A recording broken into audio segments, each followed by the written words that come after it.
Au départ, c'est parti de quelque chose d'égoïste de parler de mon corps, mais après, le corps de la femme parle autant à la femme qu'à l'homme. Peut-être pas de la même façon, mais ça nous touche tous. Et c'est vrai aussi que dans les magazines, dans notre environnement culturel, c'est plus des images de femmes qu'on a autour de nous. Et c'est aussi le moyen de communiquer. Donc c'était l'image de la femme, le corps de la femme était un bon sujet pour toucher un plus grand nombre de personnes. Elles sont éternellement jeunes, elles sont stagnantes. Et c'était aussi ça, ça m'intéressait de faire une opération un peu de retournement, de parler aussi de ce qu'on a à l'intérieur en les froissant, les mettre en volume. Euh, le côté périssable aussi du magazine, de l'installation, ça donnait, parler aussi de ce qu'on occulte complètement dans la société. On nous parle que, on momifie les corps en fait. D'une certaine façon, ils représentent plus une forme de réalité de ce qu'on vit, de, par rapport aux images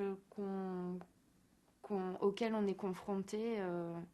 Euh, oui, elles sont certes monstrueuses, mais oui, plus humaines.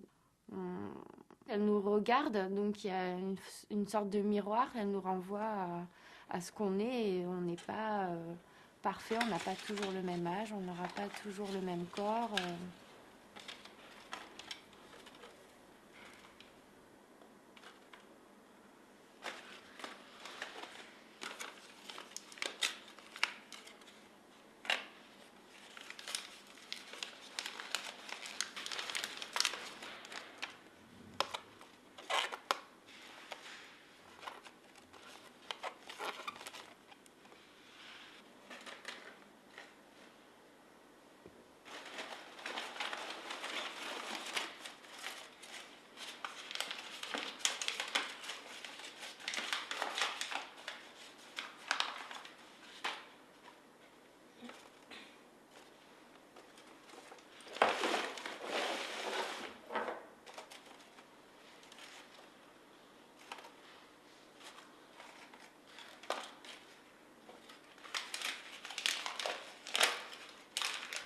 Alors pour l'installation de l'exposition du Centre culturel Bellegarde, j'ai pris des plans de la salle. J'ai fait différents croquis afin de savoir comment occuper l'espace. Euh, Sachant qu'il y avait 2 entrées, donc j'avais plusieurs possibilités. L'effet de surprise est important dès qu'on rentre. Donc partir du fond de la salle pour arriver vers l'entrée, faire une sorte de foule qui arrive vers le spectateur qui arriverait à l'entrée de la salle. Pour l'autre entrée, parce qu'après il y a un petit couloir et une petite salle, ça serait de condamner totalement le couloir, le remplir entièrement de froissures, afin de donner aussi cet effet d'accumulation. Et c'est plus une histoire de circulation du spectateur en fait.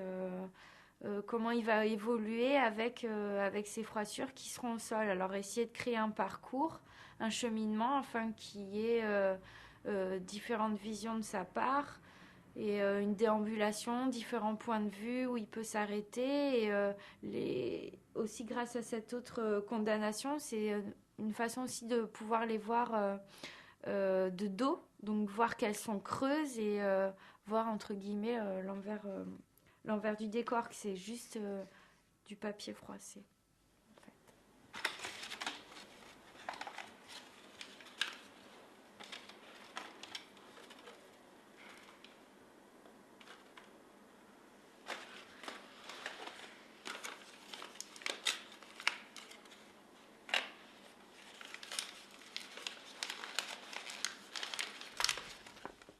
Mais là, c'est à la fois avec ce carnet,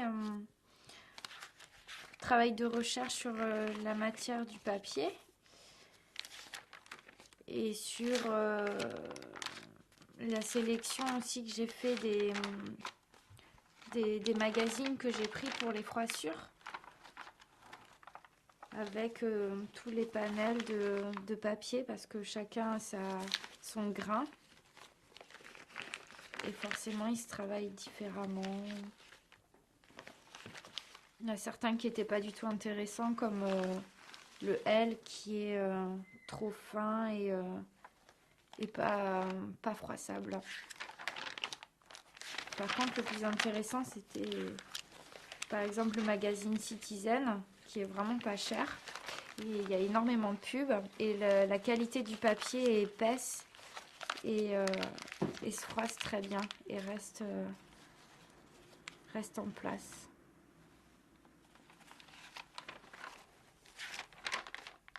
Le côté attractif de la matière, mon travail de papier, j'ai fait assembler différents papiers avec de la colle, le modifier, et la violence entre guillemets des images, des petites images que j'ai assemblées, le travail aussi avec le dessin organique, donner un côté organique à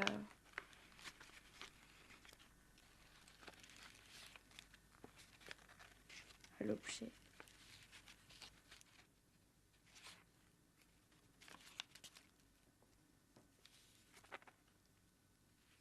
Je me suis penchée sur la représentation des premiers corps, des premiers dessins du corps intérieur et aussi extérieur et aussi intérieur. Et cette évolution, ce qui m'intéresse surtout, c'est au tout début à quel point, c'était du bricolage. On imaginait ce qu'il y avait à l'intérieur, où on dessinait. Et c'est ce côté qui m'intéresse aussi de faire ressortir maintenant, partir de quelque chose de réel, mais en même temps, comme cette idée de beauté qu'on peut avoir. C'est quelque chose de complètement subjectif en fait. C'est chacun a son propre jugement, et tant mieux. Mais on nous impose des codes et c'est parler de ça aussi, c'est de montrer d'autres choses, de montrer un intérieur comme ça qui est soi-disant, quand on montre l'intérieur, c'est la mort ou c'est pas beau. Le modifier afin de dire que si, c'est ça la vie, et pas l'occulter et le rendre esthétique, entre guillemets.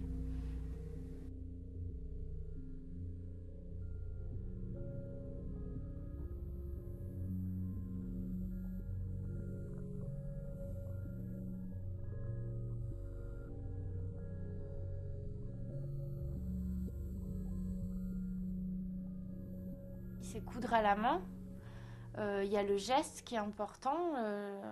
C'était pas forcément comme certains artistes le fait de vouloir se réapproprier une technique ancienne ou qu'il y avait dans la famille, pas du tout.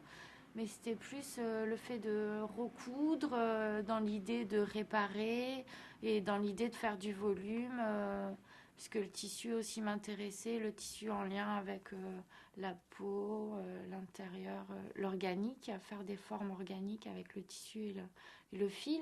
Et au fur et à mesure, au début, c'était des formes qui représentaient des personnages ou des choses très formelles. Petit à petit, j'ai fait plus dans des coudre, juste le geste. Et en fait, au final, je me suis contentée du fil. J'ai fait déformer en fait un espace vide. Là, c'est l'un de mes derniers travaux que je suis en train de faire de volume. C'est parti de une ouverture de peluche et utiliser le rembourrage comme matériel et le fil. Essayer de donner une sorte de propagation qui se ferait au mur et voir peut-être prendre tout un espace, toute une salle, modifier la perception de l'espace